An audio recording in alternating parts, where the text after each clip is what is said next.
Hello friends, December 27, 2024 இன்றைய தங்கம் மற்றும் வெள்ளியின் விலையை பற்றி பார்க்கலாம். முதலில் வெள்ளியின் விலையை பற்றி பார்க்கலாம். இன்று வெள்ளியின் விலையில் எந்த மாற்றமும் இல்லை. 1 கிராம் 100 ரூபாய்க்கும் 10 கிராம் 1000 ரூபாய்க்கும் 1 கிலோ 1 லட்சம் ரூபாய்க்கும் விற்பனையாகி வருகின்றது. அடுத்து 24 கேரட் ஆபரண தங்கத்தின் விலையை பற்றி பார்க்கலாம். இன்று கிராமிற்கு 25 ரூபாயும் 8 கிராமிற்கு 200 ரூபாயும் அதிகரித்துள்ளது.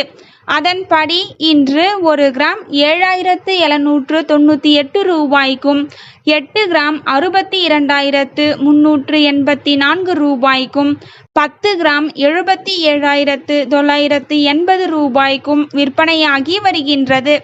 அடுத்து 22 கேரட் ஆபரண தங்கத்தின் விலையை பற்றி பார்க்கலாம். இன்று கிராமிற்கு 25 ரூபாயும் 8 கிராமிற்கு 200 ரூபாயும் அதிகரித்துள்ளது. அதன்படி இன்று 1 கிராம் 7150 ரூபாய்க்கும் 8 கிராம் 57,200 ரூபாய்க்கும் 10 கிராம் 71,500 ரூபாய்க்கும் விற்பனையாகி வருகின்றது. தேங்க்யூ ஃபார் வாட்சிங்.